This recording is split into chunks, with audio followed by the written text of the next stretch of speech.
Halo semuanya, di video kali ini saya akan menjelaskan tentang Artificial Intelligence.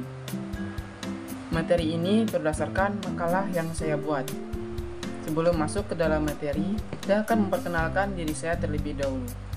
Nama saya adalah Egy Saputra, biasa dipanggil Egy. Saya adalah mahasiswa Prodi TI semester 1 di Institut Santibuana. Sekarang kita masuk ke dalam materi. Mengapa kita mempelajari AI? Mempelajari AI memberikan pemahaman mendalam tentang teknologi yang semakin penting dalam berbagai industri. Ini memungkinkan kita untuk mengembangkan keterampilan yang relevan dalam pengolahan data, pemodelan statistik, dan pemrograman, serta memahami dampaknya pada masyarakat dan ekonomi. Selain itu, keahlian dalam AI dapat membuka peluang karir di bidang perkembangan perangkat lunak, analisis data, dan inovasi teknologi. Sekarang kita masuk di definisi AI. Artificial Intelligence atau AI merujuk pada perkembangan sistem komputer yang mampu melakukan tugas-tugas yang biasanya memerlukan kecerdasan manusia, seperti pemecahan masalah, pengambilan keputusan, dan pemahaman bahasa. Dalam AI terdapat dua kategori, yaitu AI lemah dan AI kuat.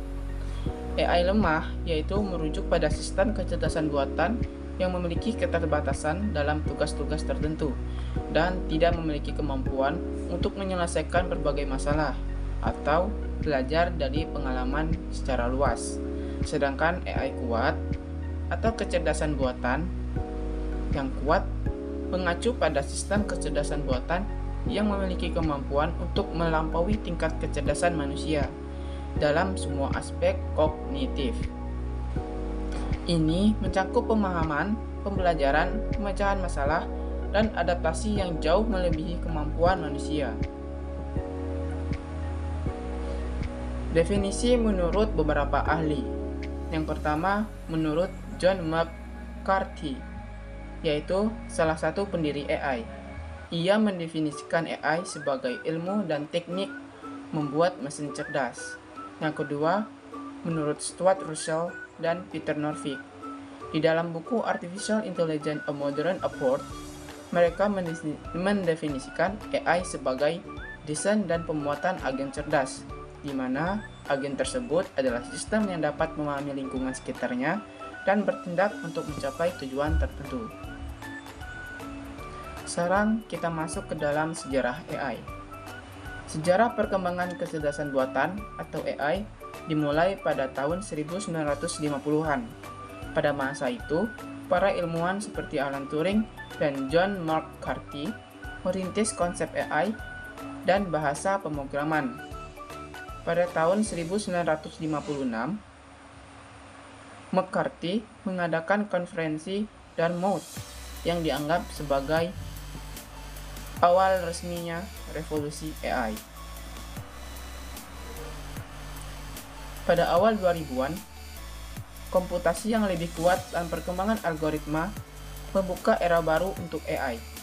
Teknik deep learning seperti neural network menjadi pusat perhatian, yaitu menghasilkan kemajuan signifikan dalam pengolahan bahasa alami dan pengenalan gambar.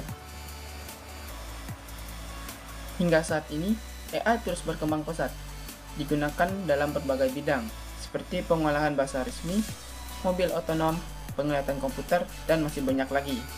Peningkatan kapabilitas komputasi dan dataset yang lebih besar terus mendorong inovasi dalam dunia kecerdasan buatan. Sekarang kita masuk ke dalam elemen-elemen AI. Elemen-elemen AI ada 4. Yang pertama adalah searching.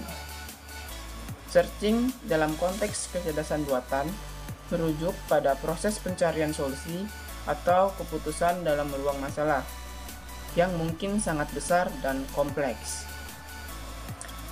Yang kedua adalah reasoning.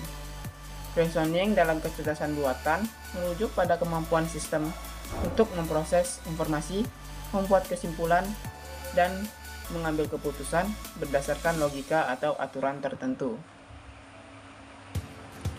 Dalam reasoning terdapat dua bagian. Yang pertama itu deduktif, yang melibatkan penarikan kesimpulan spesifik dari pernyataan umum atau prinsip.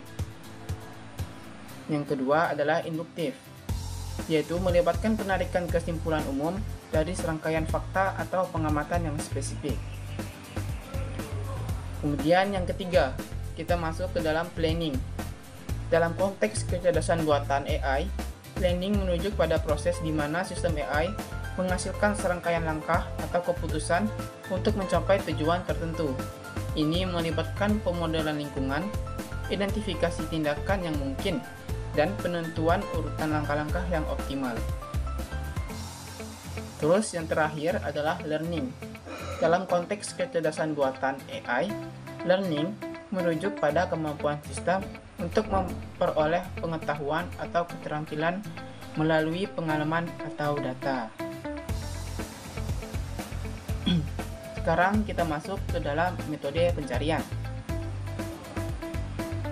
Metode pencarian ada dua jenis. Yang pertama, Boolean atau Uninformed Search, yaitu metode pencarian yang termasuk ke dalam kategori ini tidak menggunakan informasi tambahan tentang keadaan lingkungan selain dari informasi yang sudah ada.